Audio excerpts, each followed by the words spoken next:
السلام عليكم ورحمة الله.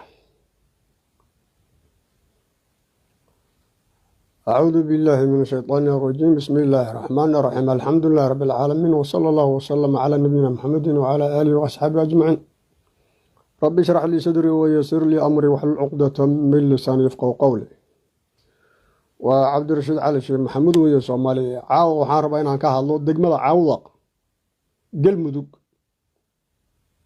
waqooyi Galmudug degmada ku taal oo Cawdaq oo ay degaan qabiilka Mareexaanka la dhaho oo ay ka taagan tahay maamul xumo iyo qas iyo lab. Cawdaq waxaa hareeyay maamul xumo iyo qas iyo lab. degmadaasaan rabaa inaan caawa ka hadlo iyo ka tala bixin sidii xal loogu heli lahaa maamul xumada iyo qaskii labka Cawdaq ka taagan. warkayga ma maqlaysaan oo cod ma jira mise cod ma jiro? bal ii soo qora, waan ku maqalnaa iyo kuma maqalnaa, ha iyo maya soo qora. fayooraha atuurtaanna adeerayaal, aniga fayooraha wax kuma fahmo. waxaan wax ku fahmaa un markii la soo qoro waan ku maqalnaa iyo kuma maqalna iyo ha iyo maya.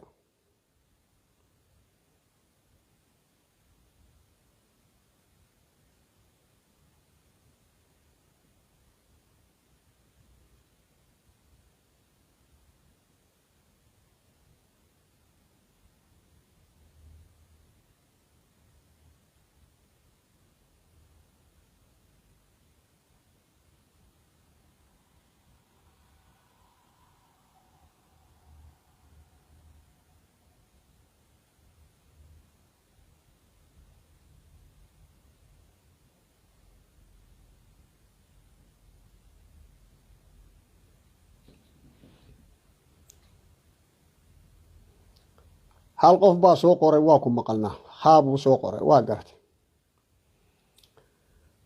waad mahadsantihiin. warkeenna waxaa saldhigoo aayadan qur-aanka qaala tacaala ina allaha ya'muru bilcadli walixsaani wa iitaa'i di lqurbaa wayanhaa cani ilfaxshaa'i waalmunkari waalbagyi yacidukum lacalakum tadakaruun.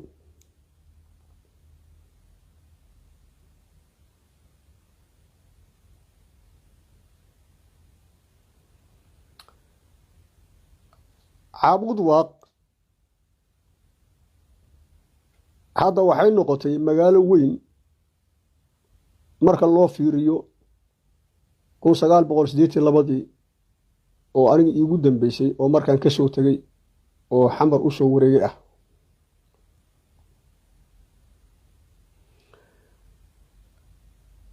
ilaa Libax yaalay sii maraysaa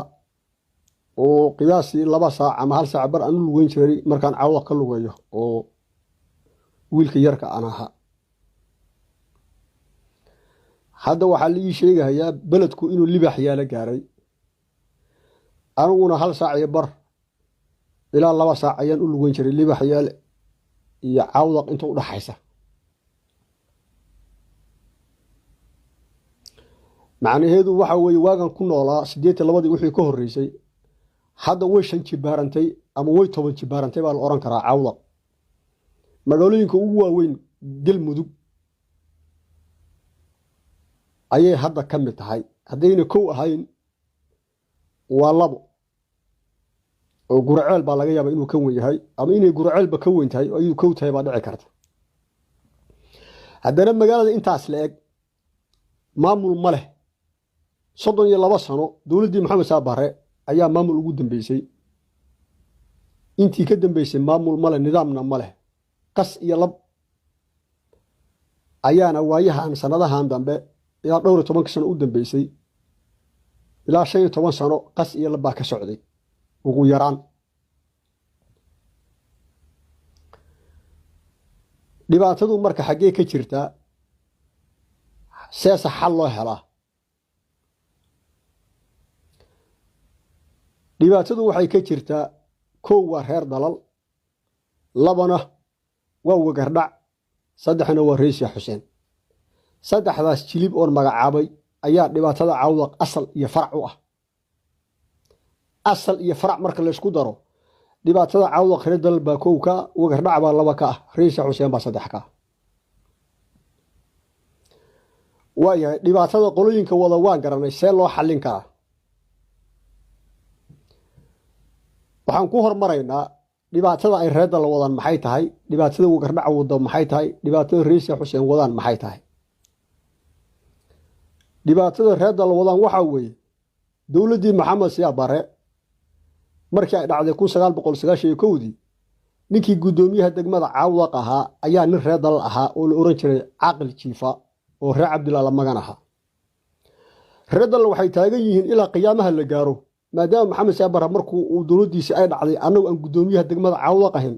ilaa qiyaamaha degmada Caawdaq reer dal baa iska leh cid noogu imaan karta oo mareexana ma leh reer dal qaladkaas ay leeyihiin wagardhac qaladkay leedahay maxay tahay wagardhac dhabad bay degtaa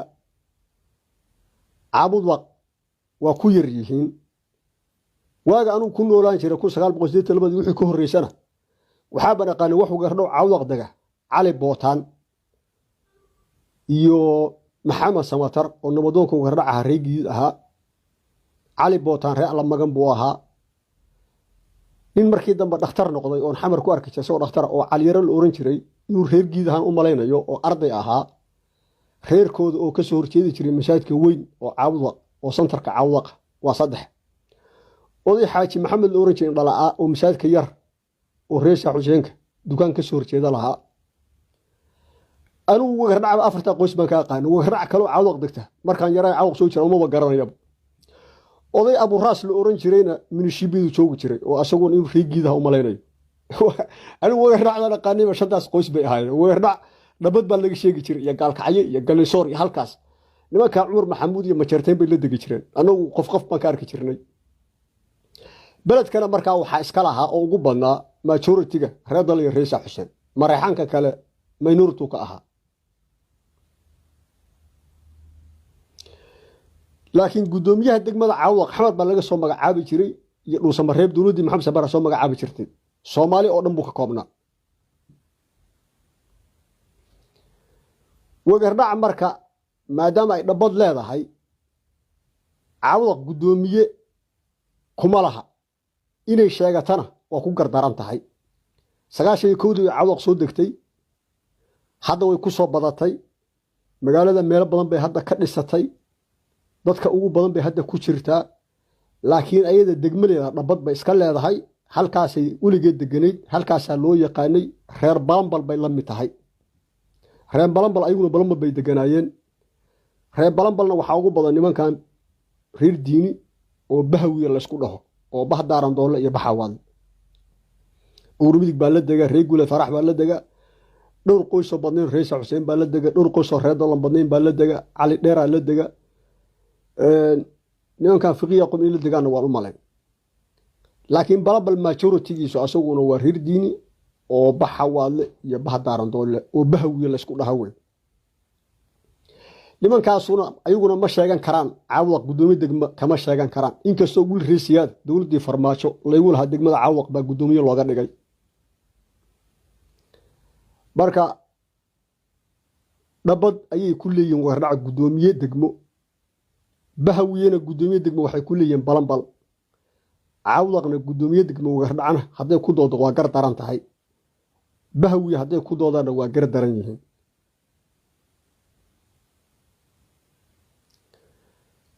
reer Sheekh Xuseen qaladkiisu muxuu yahay reer Sheekh Xuseen qaladkoodu waxa weeye gudoomiyaha degmada Caawdaq ayagu ma rabaan reer Sheekh Xuseen laakiin waxay rabaan gudoomiye ku xigeenka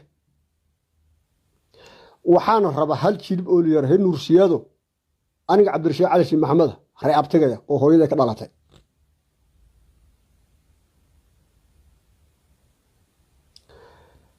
wagardhac markay tiraahdo gudoomiyaha degmada rabnaa reer Sheekh Xuseen waxay leeyihiin wagardhacay dhabad baa degtaan ma degtaan Caawdaq gudoomiye degmo shuqul kuma lihidin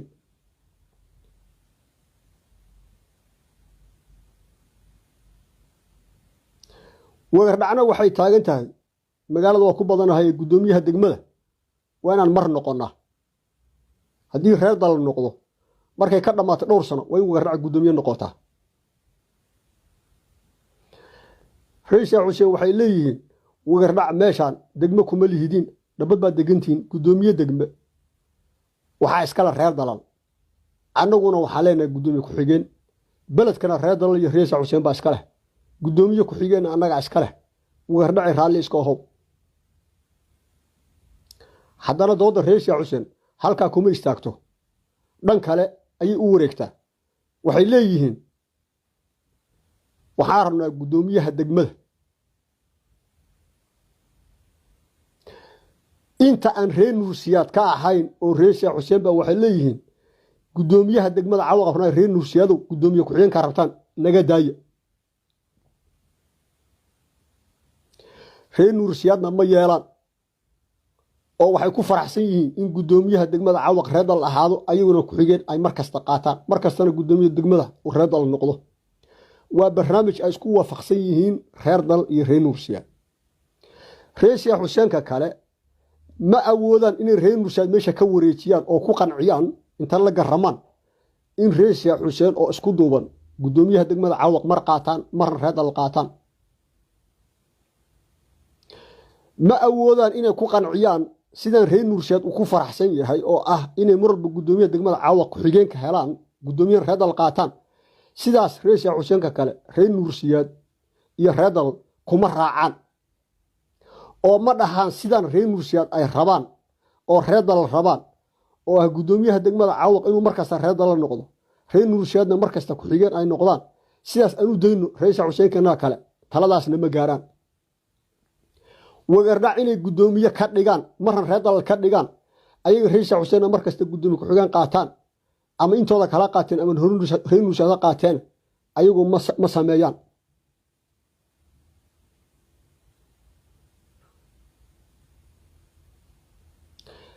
saddexdaas dhibaato ayay saddexdan qolo walba dhibaatadaas gaarka u ah ayay beledka caawa ku haysaa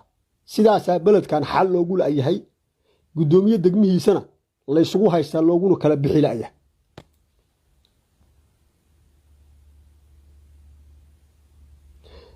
intaasu waa dhibaatada beledka maxaa xal ah marka saddexdii qolo oo dhibka waday waan sheegnay caawaq see loogu heshiin karaa oo xal loo gaari karaa oo maamul xumad iyo qaskii labka looga bixi karaa waan ka talinayaa caaw aniga cabdirashiid cali sheekh maxamed hadday ida anfacdana qaata hadday aan anfici weydana iska tuura afar waaxoodkii aadan xaashi odaygii reer dalal qaabkii wax loo qaybsan jiray oo afarta waaxood degmada cawdaq maamulkeeda mareexaanka cawdaqa u qaybsada waa qodobka koowaad oo xal idiin noqon kara haddaadina taas ku faraxsaneen oo adin rabin sidii deegaanka asal loogu soo kala horreeyey oo cawdaq reer dalay reer Sheekh Xuseen ugu soo horreeyeen sidaas wax ku qaybsada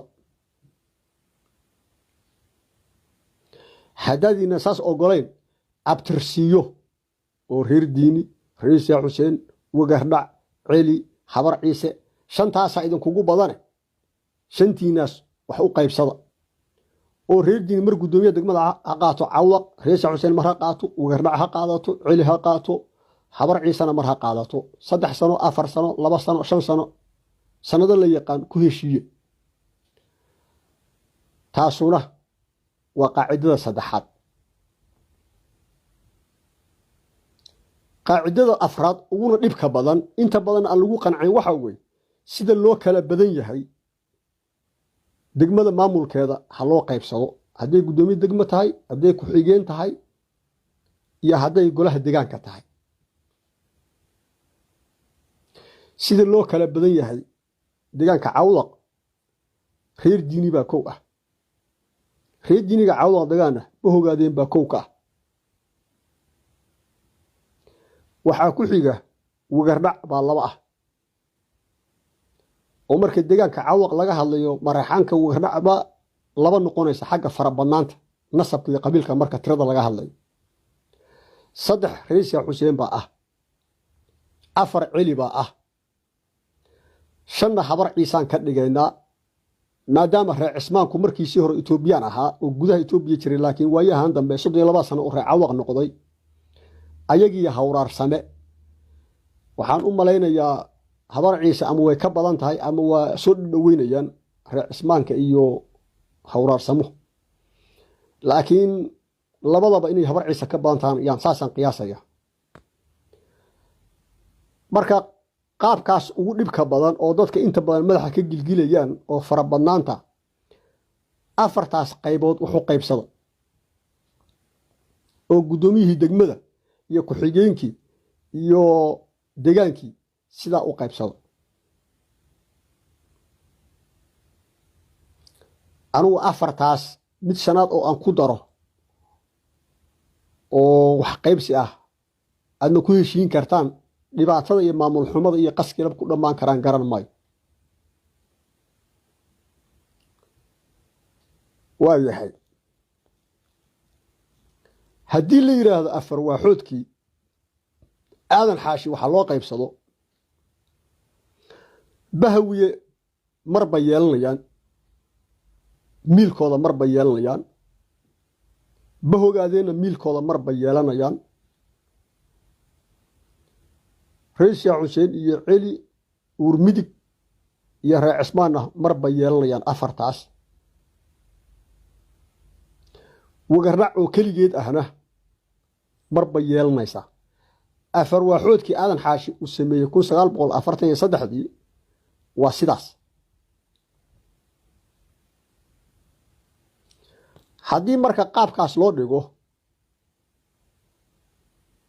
waxay noqonaysaa bahawiye waxaa lagu xisaabinayaa miilkoodu inuu balanbal yahay ilaa balanbal bay degan yihiin balanbalna waa degmo wey inay bahawiye degmadii balanbalna qaataan ayuu guddoomiyihii iyo ku-xigeenkii cawdaqna yidhaahdaan guddoomiyaan ka rabnaa ama guddoomiyaba ka noqdaan sida wiilkan reesiyaado hadda mataqaanaa lii sheegayey xilligii farmaajo guddoomiye cawdaq ka aha inuu hadda ka sii yahay in hadda laga qaaday garan maayo marka xisaabtankaasu waa xisaabtan ka soo horjeeda ama qalad ah afar waaxoodkii ka soo horjeeda wey oo bahawi inay balanbalna guddoomiye degmo ayuu ka noqdaan cid kale u ogolayn cawdaqna haddana guddoomiye degmo ka noqdaan ama ku-xigeen ka noqdaan oo mataqaan waa gardarro wey waa cadaalad darro wey waa xadgudub wey waxaa marka miilka cawdaq guddoomiyaha degmada ku xisaabtami kara waa bah ogaadeen oo keliya wey reer diinigan kale oo bahawiye cawdaq ama ha ku badnaadeen ama minority ha ku ahaadeen balanbal baa lagu xisaabinaya waxaa la mida wagardhac oo ayaguna dhabbad guddoomiye ku-xigeen qaata haddana ka raba cawdaq guddoomiye iyo ku-xigeen waa gardarro wagardhaci waa xadgudub waa cadaalad darro wey adunku marka labadiinaa degmo ku qanca bahawiye iyo wagardhaco ka baxa marka xisaabtanka degmada cawdaq guddoomiye degmo hana la siiyo ku-xigeen iska daaya waxaad u daysaan bahogaadeen iyo reer sheekh xuseen iyo nimankan dhoo celi iyo habar ciise bal afartaa u daaye wagardhaci salligaaga ka duuduuba cawdaq xaggaas iyo balanbal waxaa leeyahay xaggaas dhabbad adigu dhabbad ku ekow cidna kuugu imaan mayso oo bahogaadina dhabbad kuugu imaan mayso reer sheekh xuseen dhabbad kuugu imaan mahayaan celi dhabbad kuugu imaan mahayo habar ciise dhabbad kuugu imaan mayso adiguna ha ugu imaan bahawiye balanbal laydinkugu imaan maayo oo bah ogaada idinkugu imaan mahayaan wagardhac idinkugu imaan mayso reer sheekh xuseen idinkugu imaan mayso celi idinkugu imaan mahayo habar ciise idinkugu imaan mayso adinka bahawiya balanbal ku heshiiye guddoomiyihiisa degmadiisa sidaas ha loo kala fuudaado markaa baho ogaadeen iyo reer sheekh xuseen iyo celi iyo habar ciise afartaas bal ha loo daayo inay guddoomiyaha iyo ku-xigeenka ku miilaystaan sida ay qaraaba ahaan isku xigaanna ha looga dhigo oo bahogaadeen markay guddoomiyaha degmada cawdaq ay qabsadaan reer sheekh xuseen ku-xigeenka ha qaato markii wagardhaca guddoomiyaha ay qaadataan waxaa leeyahay markii ay celi ay qaataan guddoomiyahana habar ciise ku-xigeen ha noqdo haddii reer sheekh xuseen guddoomiyaha degmada noqdo bahogaadeen ku-xigeen ha qaateen haddii habar ciise guddoomiyaha degmada qaadato celi ku-xigeen ha noqdo sidaas abtirsiyaha laysku xigo ama laysku fahmahayo ama degaan ahaan layskugu dhow yahay ha laysku raaciyo guddoomiye iyo ku-xigeen qaabkaas ha laysku raaciyo oo hadda reer sheekh xuseen reer dalalku waa dad weliga isla deganaa oo isdhalay oo isfahmahayo ayagu wax waa ku heshiin karaan wax wada qaybsan karaan habar ciise iyo celina raadamir ahaan markii warwaajeclo la yimaado warwaajeclahaasaan isugu nimaanaa qoladanada Xuseen Yuusuf iyo Habar Ciise iyo Wardhacda iyo Fiqi Yacquub war waa jecel isku noqonayna waa Yacquub war waa jecel oo Fiqi Yacquub Ciise war waa jecel Habar Ciise Xuseen war waa jecel oo ciligii anagoo israacayna hadhow ciligan hoos isla sii aadayna markaas marka qaabkaas in loo qaybsado waa sida ugu sahlan oo ugu fudud weyn marka waxay noqonaysaa degaan ahaan sidii degaanka loo qoloba degaankay degan tahay inay ayadu gudoomiye iyo gudoomiye ku-xigeen ay ka samaysato oo laakiin qolana aysan qolo kale ku soo xadgudbin oo aysan dool ugu imaan iyo doolaalo oo Wagarraac waa inay dhabad ku qanacdaa Buhawiyana waa inay ku qancaan balanbal halkaas waxaa marka meeshii soo yaraanaya khilaafkii Cabudaq lagu heshiin lahaa gudoomiyaha degmada ku-xigeenku wuu soo yaraanaya wuxuu ku soo ururayaa Bohogaadeen iyo Rees Xuseen Cili iyo Habar Ciise waa soo dhawaanaysaa oo Bohogaadeen iyo Rees Xuseen mar walba inta badan way iswaafaqaan wax isku ma diidaan maadaama ay dhaleen isla degan yaqaanaan qoladan Cili iyo Habar Ciise wax isku ma diidaan sidaas waxaan isleeyahay oo degaanka ah oo afartan Habar Ciise iyo Cili iyo Rees Xuseen iyo Bohogaadeen ay degaankii Cabudaq yihiin in qaabkaas degmadii wax loo qaybsado haddii degmada la xaliyana degaanka ayadana isoo lagu heshiiyo inta markii la xaliyo dilka iyo dhaca iyo maamul xumada iyo nidaam darrada iyo dadkan inta khamrada iyo xashiishka cabada kaleynaya oo haddana iska fakana Itoobiya galaya iyo wardheer xagga u cararaya waa laga raysan lahaa oo degmadu maamul bay lahaan lahayd nidaam bay lahaan lahayd kala dambeyn bay lahaan lahayd canshuur baa la qaadi lahaa qofkii dambi galna waa la soo xiri lahaa qof hadduu dilna waa la toogan lahaa waa la isla aasi lahaa laakiin wixii hor dhan waxa hor taagan degmadii baa la isku haystaa gudoomiyihii ku-xigeenkii taasaa waxay hor taagan tahay in degaankii maamulkii degaanka lagu heshiiyo iyo xaafadihii sidii loo dhisi lahaa haddana canshuur loo qaadi lahaa wixii oo dhan marka meeshii wax laga bilaabi lahaaba waa gudoomiyihii degmada gudoomiyihii degmadana saddexdaas qabiil oo reer Dalal iyo Rees Xuseen iyo Wagarraac baa hor taagan qolo walbana qaladkeedii waa idin sheegay reer Dalalku waa inay ka tanaasulaan caaqil baa dawladda Maxamed Saabare gudoomiye degmada Cabudaq ahaa ilaa qiyaamahan anaga ahaanayna reer Dalal ereygaas waa inay joojiyaan oo ka wareegaan magaalada maamul ha loo sameeyay qaskiya labkana ha laga baabiyo magaalo nidaamsan ha laga dhigay reer Dalalow ka wareega baladka isbaarada dhigataan ka qaada iyo gudoomiyaha degmada anaga iska leh Wagardhacay Cabudaq gudoomiye ku-xigeen faraha kala bax dhabad baad leedahay halkaas aad weligaa deganayd halkaasaan kugu naqaanay dhabadaadaas gudoomiyihii iyo ku-xigeenkii adigu u doono Rees Xuseenow amar Nuur Siyaad meesha ka wareejiya raabtigay oo adinkoo Rees Xuseen isku duuban ama gudoomiyaha degmada Cabudaq kharaasada ama gudoomiye ku-xigeenka Cabudaq markaas inaad yeelataan hadaa ku qanacsantiin qaata marka u horeysa horta bal adinka Rees Xuseen reer Nuur Siyaad iyo nan reer Nuur Siyaad aw kala taagantiin horta meel isku waafaqa raabtigay reer Nuur Siyaad waxaan leeyahay barnaamijkan aad leedahay reer Dalal markaas gudoomiyaha qaateen anaguna reer Nuur Siyaad gudoomiye xogana qaadano adinkuna warkaas iska daaya waa isbaarada reer Dalal oo kale isbaaradas adinkuna meesha ka qaada Rees Xuseenkiina dhex gala kamid ahaada wixii Rees Xuseen go'aansado in ama gudoomiyaha degmada Rees Xuseen ay raadsadaan oo markii Bohogaadeen qaataan markuu xiga ay qaataan iyo inay yiraahdaan anuu gudoomiye ku-xigeen baaba rabnaaba gudoomiye ma rabnaa Rees Xuseen ay cidii gudoomiyaha qaadata anaga ku-xigeenka yaana la kala hadlin adinku reer Nuur Siyaad iyo intiina kale meel isku raaca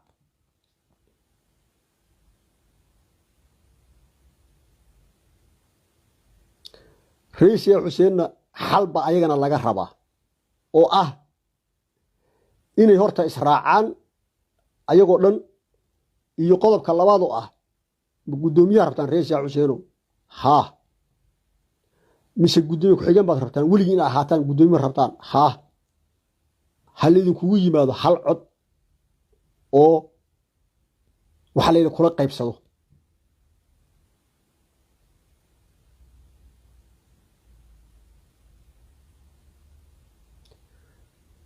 waxaan ka hadlay afar waaxoodkii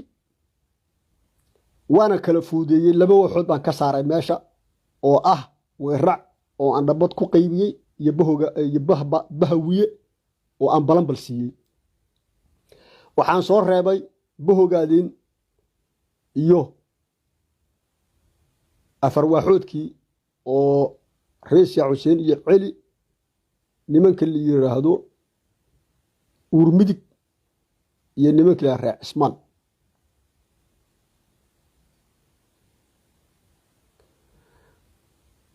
haddii marka la yiraahdo afar waaxoodka wax lagu qaybsado waxay noqonaysaa uurmidig laftigiisu balanbal buu u badan yahay waxay noqonaysaa marka balanbal ayagoo degan inay ku yeeshaan caabudwaaq afar waaxoodkii inay qaybtoodii qaataan raac cismaan ayagoo dhir degan iyo inta u dhaxaysa tuulooyinkaas neef ku ceshe inay haddana caabudwaaq afar waaxoodkii reesha xuseen celi ay wax la qaataan celi reesha xuseenna waaba joogaanba caabudwaaq gudaheeday joogaan marka afar waaxoodka haddii la dhahana saasay noqonaysaa oo celi reesha xuseen waa lagu soo biirhaya raac cismaan iyo uurmidig baa la qaadanaya oo la miilaysanaya mar reesha xuseen baa qaadanaya mar celi baa qaadanaya mar uurmidig baa qaadanaya mar raac cismaan baa qaadanaya wagardhacna marka ayada duuduubkeedii meesha waan ka saarnay dhabad baan u daynay bahawiyana waa ka saarnay marka waxay noqonaysaa habar ciise waxay raacaysaa ayaduna afar waaxoodkii bahogaadan bay raacaysaa marka afar waaxoodka waxa wax loo qaybsanayaa bahogaadan iyo habar ciise oo meel ah reesya xuseen celi uurmidig iyo raac cismaan oo meela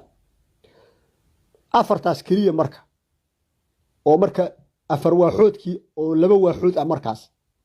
labadaa waaxoodba marka waxay ku qaybsanayaan degmada caawaq guddoomiyihii degmada ka soo qaad hadday noqdaan bahogaadan iyo habar ciise guddoomiyaha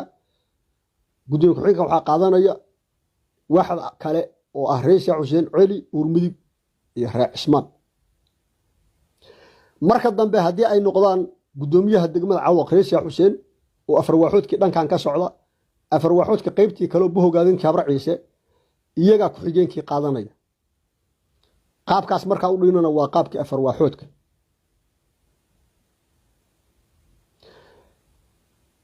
midda ugu dambaysa haddii la yiraahdo badnaanshaha waxaa lagu qaybsada sidii loo kala badan yahay hadda waxay noqonaysaa intaan qaacidadooyinkan aan soo sheegnay in xagga layska dhigo oo la yiraahdo yaa ugu badan deegaanka caawaq reer diina ugu badan reer diinigii marka inaan la kala saarin yaa balanbal dega yaa caawaq dega inaan la dhihine reer diini la yiraahdo mar qaado yaa ku xiga wagardhac baa ugu badan hadii reer diini meesha laga waayo wagardhaci adna mar qaado yaa ugu badan hadii wagardhaci reer diini qaataan reesya xuseen mar qaado yaa ku xiga markaas celiyo mar qaado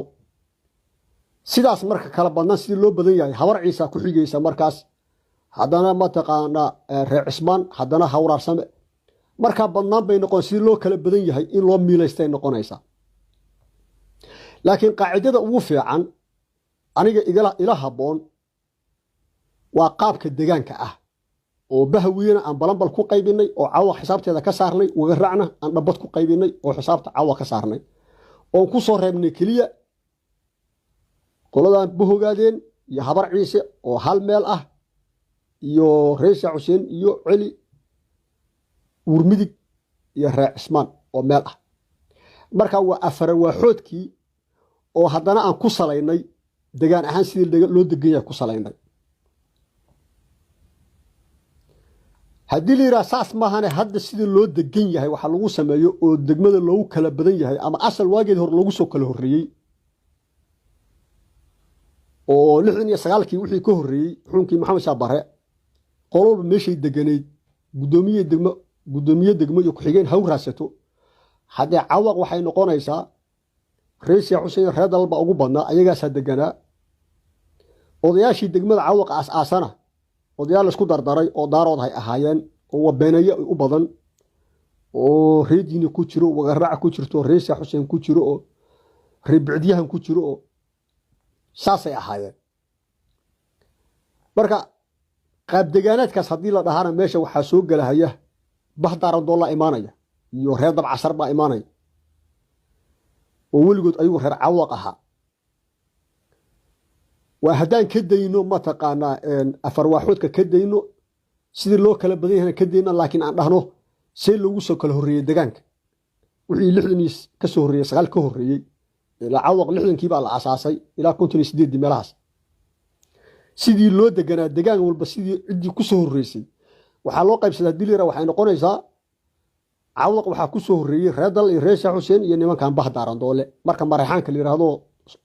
Soomaalida kale ama daaroodka kale laga tago sidaasuna xoogaa way adkaanaysaa hadda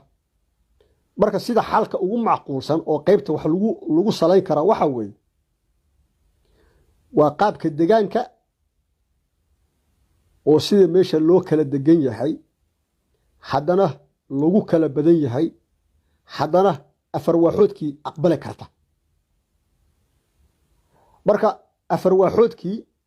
annagu ku salaynayna ayaa haddana waxaan ku salaynaynaa deegaanka sidii loogu kala badan yahay haddana waxaan ku sii salaynaynaa sida ugu fudud oo loo kala fududaan karo oo dad hadda meesha wax ku sheeganaya looga saari karo oo ah wagardhac iyo bahawiye oo la oran karo wagardhacii dhabbad ku ekow bahawiyow balanbal ku ekow intaas oo qaacido ayaa tan ugu fudud oo laga soo reebi karaa ay intaan hadda ugu dambeysay warkayga ay tahay afarwaaxood oo lagu kabay deegaanka sidii loogu kala badan yahay wakaas oo ah buhogaadeen iyo habar ciise oo hal wax ah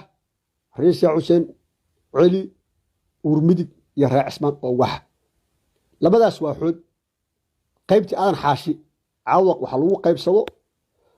wagardhac oo qaybtii aadan xaashi ahayd dhabbadaha ku ekaato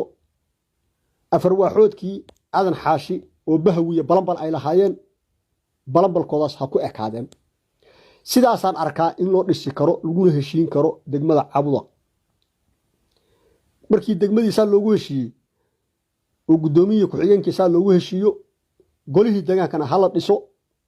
markaa way fuudaanaysaa haddii qaacidada hore oo laysku haysto degmo yaa guddoomiye degma noqonaya yaa ku-xigeen noqonaya iyo qaabkee loo qaybsa haddii taa la xaliyo in golaha deegaanka lagu heshiiyo ayaduna way fuudaanaysaa markaa kadibna waxaa fuudaanaya in meeshii maamul yeelato canshuur la qaado nidaam la sameeyo booliis la sameeyo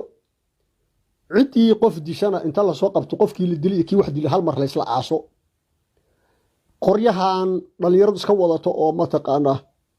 intay qofkii rabaan dilaan haddana ay qabiilka ay dabada la gelayaan waxaa ka wakiil ah oo mas-uul ka ah inaan magaaladii nidaam lahayn inaysan guddoomiye degmo laysku raacsan yahay lahayn inaysan guddoomiye ku-xigeen degmo laysku raacsan yahay lahayn inaysan boolis la yaqaano lahayn inaysan maamul jiro degmo oo degaan lahayn inaysan kala dambayn lahayn inaysan odayaal lahayn inaysan wax maamul ah oo dawli ah oo xamar laga soo magacaabo ama dhuusamareeb qoorqoor laga soo magacaabo oo cawaq ka shaqeeya uusan jirin cawaqna waxaan looga shaqayn karin qoorqoor hadduu hadda yimaado waa nin saleebaan oo reer muusa oo habar gidir oo hawiye baa la oran maxaa cawaq kaga jira orod cadaade aad baa la oran oo weli 4.5 qabiilka meesha ka taagan adinkii reer cawaqa mareexaankaana ma heshiinaysaan oo xal ma keenaysaan qoorqoor oo dhuusamareeb xukuumo maamulka galmudug madaxweynaha hadduu waxa idii qaybiye dhaho waxaad dhahaysaa nin hawiye habar giira saleebaan wax loo qaybin maayo marka nidaamku ama taladu sida mahmaada Soomaalida ahayd talada adaa ku noole ayadu kuguma noola marka mareexaankiina cawaqow inta tashataan talada adinkaa ku noole taladu kuma noole waxaad keentaan talo lagu heshiin karo oo lagu kala bixi karo meeshiina guddoomiye degmo loogu samayn karo guddoomiye ku-xigeen degmana loogu samayn karo maamulkii deegaanka loo samayn karo. intaan qaacido idiin sheegay mid ka fiican haddaa haysaan adinkaa deegaankii joogo cawdaq joogeen inta cawdaq ku shirtaan shir qabsataan intaa idiin sheegay wax ka fiican oo xal haddaa haysaan keena.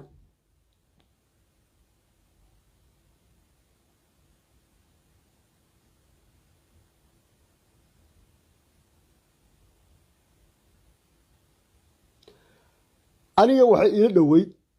oo arrinta cawdaq meel la saari karay xilligii uu 5 sano maxaa Cabdullaahi Farmaajo uu Soomaaliya madaxweyne ka ahaa ayay ugu sahlanayd in arrintan hadda aan ka hadlahayo oo cawdaq gudoomiyihii iyo ku-xigeenkii meel la saaro lagu heshiiyo kadibna maamulka hoos loo dedejiyo wixii ka dambeeyay la nidaamiyo.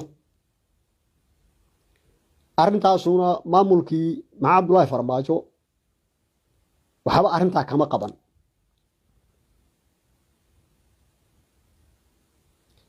qolooyinkii xildhibaanada ahaa oo xamar joogay iyaguna waxba kama qaban. kuwii dhuusamreeb noo joogay ayaguna waxba kama qaban. ninkii ahaa Cabdiwaayeel baa mar yimid isku dayay baan maqlay markiina waxaa lagala hor yimid reer kooshin baa tahay iyo balanbal baa ka timid ina dhaaf. xaashi cali miro Columbus oo ay ka yimid oo aniga walaalkay Cabdirashiid cali miro hadda aniga hadda hadlaya oo Cabdirashiid cali miro walaalkay xaashi cali miro oo Columbus ay mar ka yimid oo sanad joogay cawdaq ayaa golo deegaan inuu dhiso isku dayay asagii rag kale oo kooxa ayagiina u hirgeli weeyay. marka waxaa la rabaa inta shir weyn cawdaq lagu qabto oo adinka raac cawdaq ashirtaan in la xalliyo gudoomiyaha degmada cawdaq iyo ku-xigeenka. haddaan intaa la xallin hadda wax ka hooseeyo la xallin kara ma leh. saddexda qolo oo 32 sano arrintaa hor taaganna waa reer dal iyo wagardhac iyo reer Sheekh Xuseen waana saddexda deegaanka ugu badan waana saddexda qaskii labka ka wada cawdaq waa saddexda nidaam xumada ka wada cawdaq waa saddexda cawdaq ka wada inay faraha ka baxdo meel la isku laayo oo carruurtu madaxa iska toogato saddexdaas baa ka talinaya.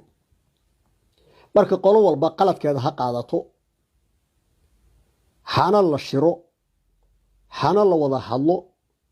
degmadana maamul rasmi ah oo lagu wada qanacsan yahay ha loo sameeyo. intaasay caawa noo joogaysaa aniga iyo tolkay mareexaanka cawdaq dega bawarkaas wixii ka anfacayo wixii ka anfici waaye waa soo dhageysan doonaa. aad iyo aad baa u mahadsantihiin shacabka Soomaaliyeed wa sallallahu ala nabiyina Muhammadin wa ala alihi wa ashabihi ajma'in wa salaamu alaykum wa rahmatullahi wa barakatuh wa maghfiratuh.